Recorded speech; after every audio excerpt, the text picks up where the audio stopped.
রান্না হয়ে গেছে আমার।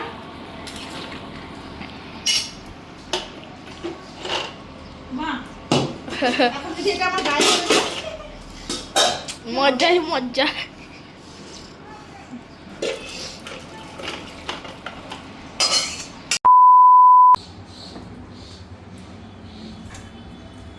নমস্কার বন্ধুরা, গুড মর্নিং।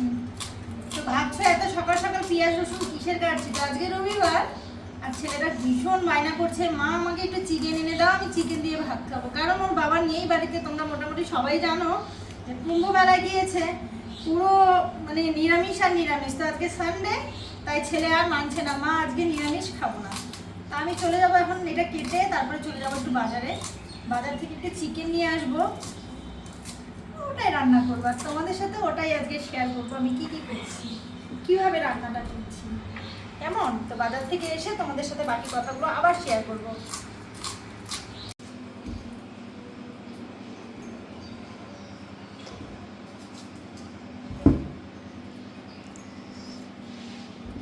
টমেটোটা বেশি নেই, ভুলে গেলাম, বাজারে গেলাম, বাজার থেকে টমেটোটা আনতে একদম ভুলে গেছি। তো আমি শুধু এটুকুই পেস্ট করবো এখন, এর থেকে বেশি কিছু পেস্ট করবো না।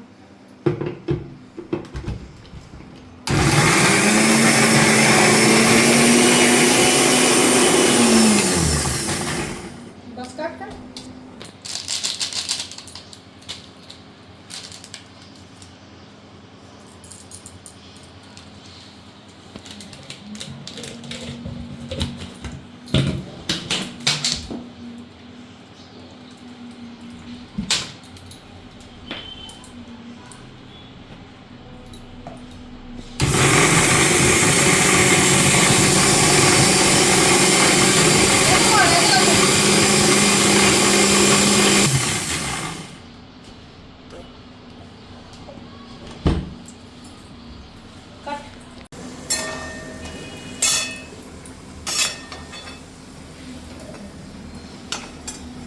आलू भाजा कमप्लीट।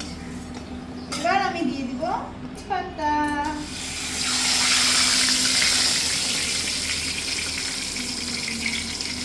তারপরে দিয়ে দিব আমি একটু পেঁয়াজ।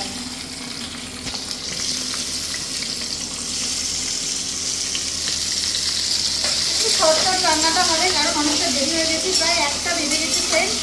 এই রান্না করতে করতে আজকে দেরি হয়ে গেল, অনেকটা বাজারে গেছিলাম, যার জন্য এতটা লেট হয়ে গেল।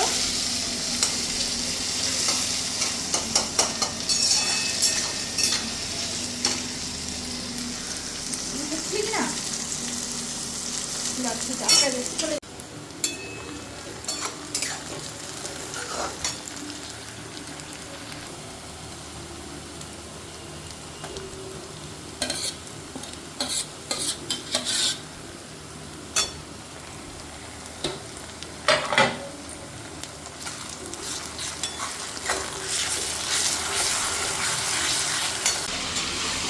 বাবা কষানো হয়ে গেছে, একটু দেখো।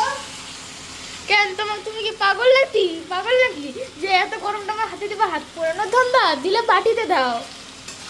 বুঝে গেলি? নে না একটু বাটিতে দাও, তাহলে নিব। মাংস খাবো, চিকেন খাবো। আমি তো খাবো না, আমি তো চিকেন খাই না, তোকে খেতে হবে। হাত পোড়ানোর ধান্দা, আমাকে বাটিতে দাও, তাহলে খাবো। ঝোল করা আছে, তুই এটা নে না, একটু খাই না। না বাটিতে দাও। তো চলো বন্ধুরা, আমার মাংস হয়ে গেছে, শুধুমাত্র ঝোলটা দিলে পরে আমার মাংস রান্না কমপ্লিট। তো মাংস রান্না হয়ে গেছে আমার।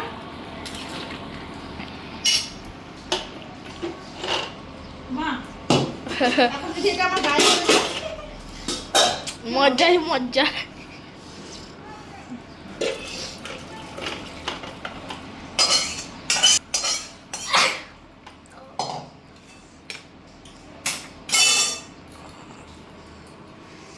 তো আমার ফাইনালি মাংস রান্না কমপ্লিট, এখন শুধু স্নান করে এসে খাওয়া বাকি। তো ফ্রেন্ডস, টাটা। যদি ভিডিওটা ভালো লাগে লাইক শেয়ার এন্ড সাবস্ক্রাইব করে দিও।